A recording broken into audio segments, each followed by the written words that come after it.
예수는 나의 힘이요 내 생명 되시니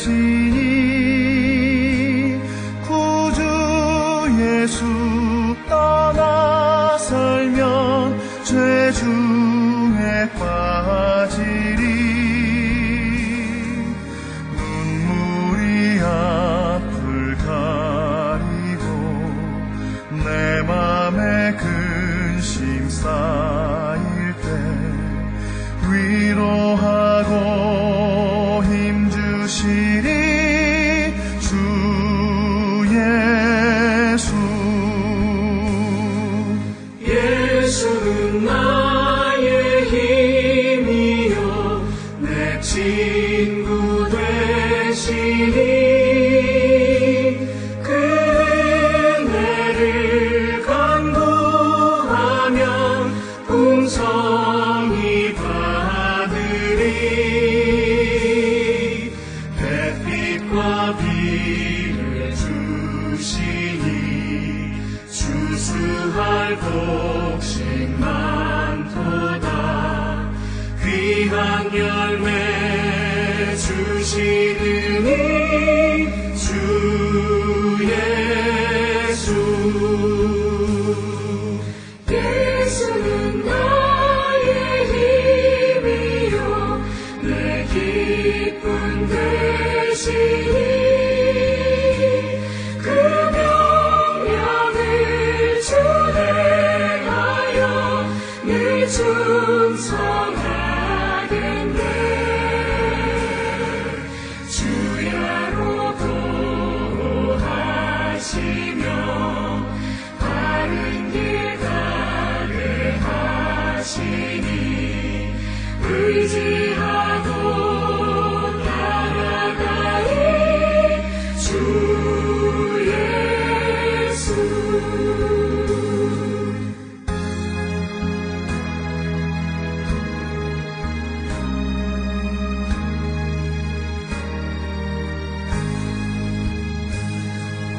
예수는 나의 힘이요 내 소망 되시니 이 세상을 떠나갈 때 온 영생 아들이 한없는 복을 주시고 영원한 기쁨 주시니 나의 생명 나의 기쁨 주 예수.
우리가 마음의 뿌림을 받아 악한 양심으로부터 벗어나고 몸은 맑은 물로 씻음을 받았으니 참마음과 온전한 믿음으로 하나님께 나아가자. 아멘.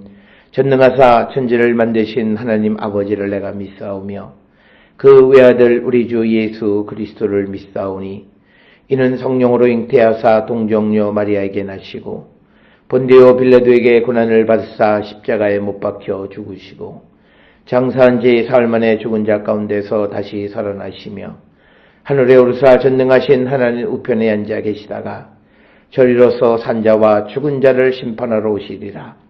성령을 믿사오며 거룩한 공예와 성도가 서로 교통하는 것과 죄를 사하여 주시는 것과 몸이 다시 사는 것과 영원히 사는 것을 믿사옵나이다.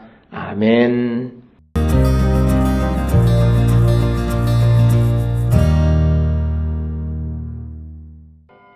그들이 나갈 때에 귀신 들려 말 못하는 사람을 예수께 데려오니 귀신이 쫓겨나고 말 못하는 사람이 말하거늘 무리가 놀랍게 여겨 이르되 이스라엘 가운데서 이런 일을 본 적이 없다 하되 바리새인들은 이르되 그가 귀신의 왕을 의지하여 귀신을 쫓아낸다 하더라. 예수께서 모든 도시와 마을에 두루 다니사 그들의 회당에서 가르치시며 천국 복음을 전파하시며 모든 병과 모든 약한 것을 고치시니라. 무리를 보시고 불쌍히 여기시니 이는 그들이 목자 없는 양과 같이 고생하며 기진함이라. 이에 제자들에게 이르시되 주수할 것은 많되 일꾼이 적으니 그러므로 주수하는 주인에게 청하여 주수할 일꾼들을 보내주소서 하라 하시니라.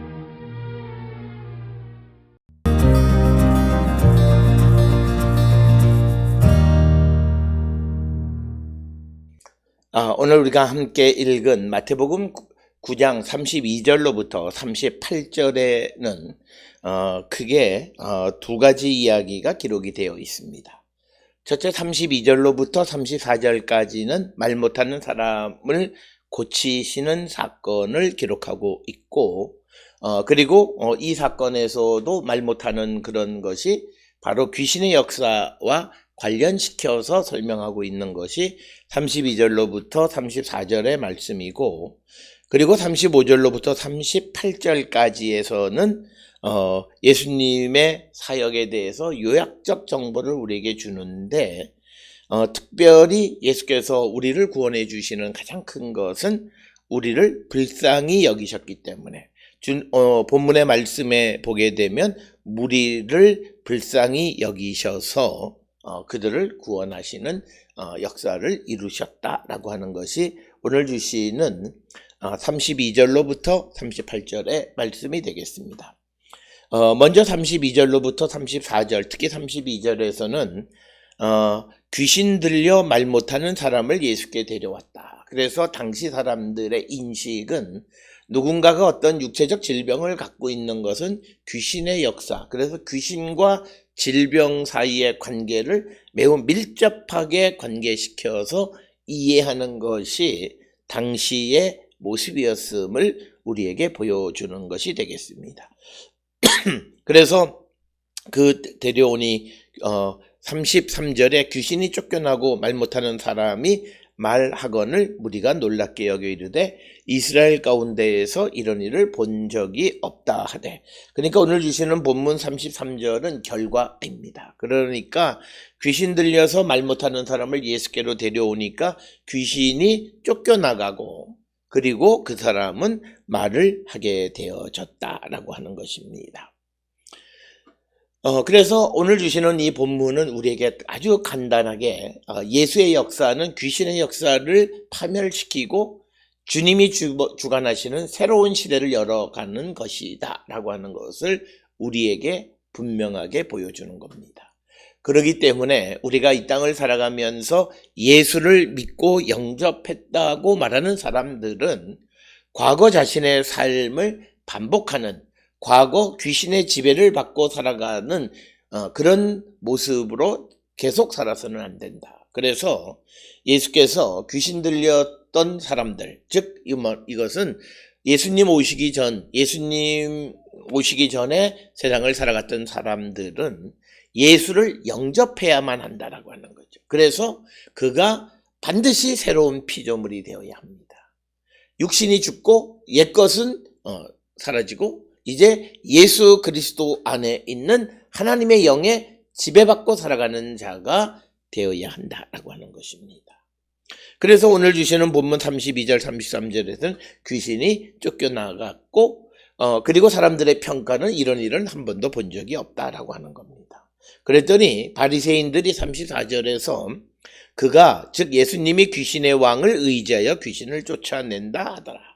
사실 오늘 주시는 본문 32절에서 34절의 말씀에서는 이 마태복음 9장에서 예수님이 신성을 모독한다라고 이 바리새인들이 그렇게 자기들이 생각했던 그런 사람들입니다.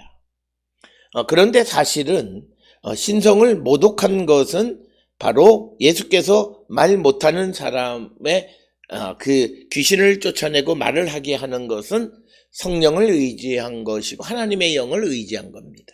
즉 하나님이 하신 일을 귀신의 왕을 의지해서 귀신을 쫓아냈다고 말하는 이 바리새인들이 신성을 모독한 것이다 라고 하는 것입니다. 그래서 오늘 주시는 본문의 말씀에서 바리새인들이 귀신의 왕과 연결시키는 가장 큰 이유는 33절의 대답이 있습니다. 이런 일을 본 적이 없기 때문입니다. 따라서 오늘 주시는 본문을 통해서 바리새인들의 문제는 경험주의적 사고의 잘못입니다. 경험해보지 못한 새로운 세대가 주어졌을 때 그것을 경험했던 과거의 시대로 이해하려고 하니까 문제입니다. 그래서 그리스도가 하는 새 일을 알아보지 못했다라고 하는 겁니다. 오늘 우리가 살고 있는 이 시대에도 많은 대통령 후보들이 등장을 해서 우리가 지도자를 뽑을 때 결국 우리도 이 경험주의의 한계에 갇히게 됩니다. 경험이 많다라고 하는 것. 그런데 문제는 그 경험이 미래 시대에 얼마나 유용한가라고 하는 것입니다.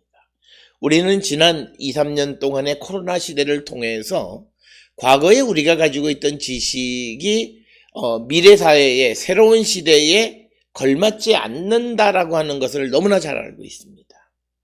그래서 우리가 미래 시대가 과거 시대의 경험의 연속이라고 생각하는 그 자체가 비과학적이고 그 자체가 새로운 시대를 준비하지 못하는 모습이라는 거예요. 새로운 시대에는 과거의 경험으로는 할 수 없는 거예요. 코로나19가 우리에게 그걸 보여준 거예요. 우리가 흔히 말하는 한 번도 가보지 않은 길을 걸어간다라고 하는 것. 바로 그것은 우리가 코로나를 통해서 과거의 경험주의가 갖는 한계를 분명하게 보여주는 것입니다.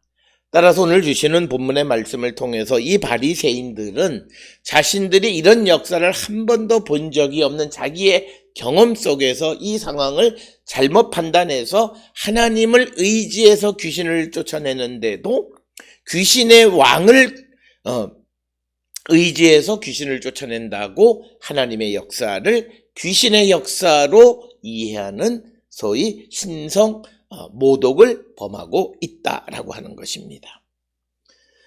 이어지는 35절로부터 38절에서 예수께서 모든 도시와 마을에 두루 다니사 그들의 회당에서 가르치시며 천국 복음을 전하시며 모든 병과 모든 약한 것을 고치시니라. 그래서 우리가 한국에 처음 복음이 전해질 때 선교사들을 통해서 복음과 그리고 병원과 학교, 이것이 바로 오늘 주시는 본문에서 가르치시고 복음을 전하시고 모든 병과 약한 것을 고치셨다라고 하는. 그래서 교육과 의료와 그리고 선교, 이 세 가지가 소위 예수께서 이 땅에 오셔서 하신 일이다. 그래서 많은 이들이 선교에서 이 세 가지 관점을 중하게 여기는데 그것은 오늘 주시는 35절의 예수님의 행적이 그런 행적이었고 그처럼 예수님께서 가르치시고 복음을 전파하시고 병든 자를 고치신 이유는 36절에 나와 있습니다. 무리를 보시고 불쌍히 여기시니 그들이 목자 없는 양과 같이 고생하며 기진합니다 라고 하는 겁니다. 그래서 오늘 주시는 본문의 말씀에서 우리를 불쌍히 여기시고 특히 목자 없는 양과 같이 고생하는 것, 그것을 보시고 우리를 구원하셨다라고 하는 것입니다. 그래서 예수께서 이제 우리의 목자가 되어주셨다라고 하는 거죠. 그래서 37절에 이에 제자들에게 이르시되 추수할 것은 많되 일꾼이 적으니 그러므로 추수하는 주인에게 청하여 추수할 일꾼들을 보내주소서 하라. 예수님 제자들을 부르시는 것, 그 부르심의 목적은 추수할 일꾼들을 보내기 위한 것이다. 그래서 이어지는 10장에서 예수께서 제자들을 부르시는 이야기와 연결되어져 있는 내용이 되겠습니다.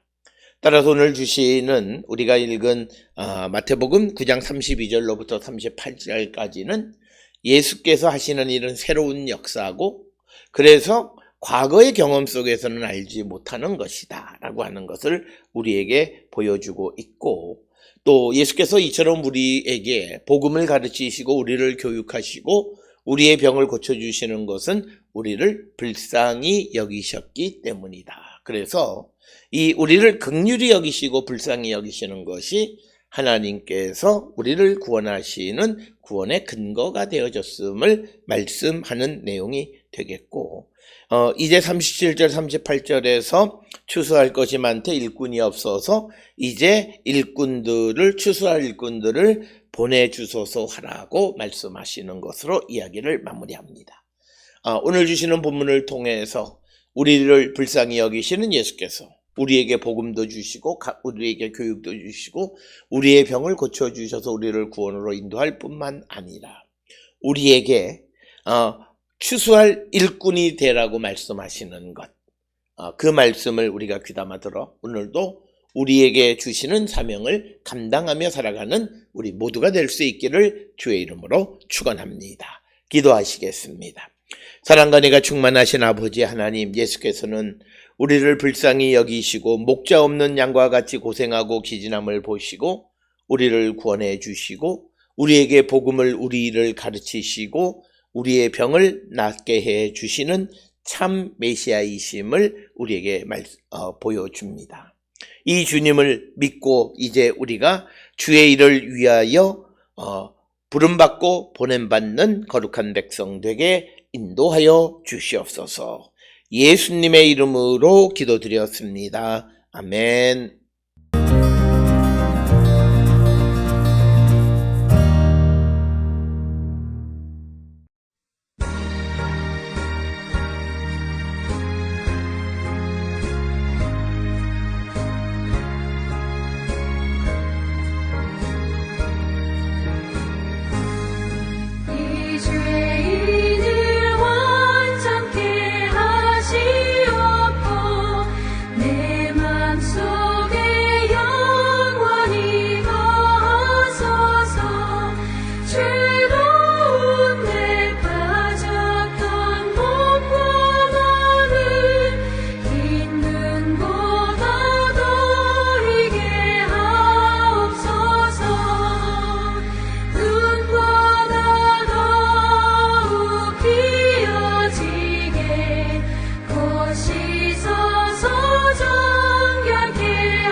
눈보다 더욱 귀여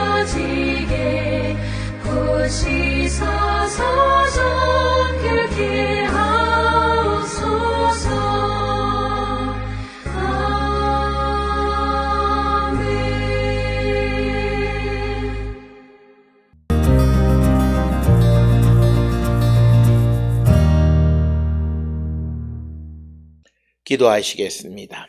이제는 우리 주 예수 그리스도의 은혜와 하나님 아버지의 무한하신 사랑과 성령의 위로 역사 교통하심이 예수께서 우리를 구원해 주심을 믿고 주의 일에 헌신하는 삶을 살기로 결단하며 세상을 향해 나가는 우리 모든 성도들 머리 위에 지금으로부터 영원토록 함께 할지어다. 아멘. 주 너를 지키시고 그 얼굴을 내게 돌리시고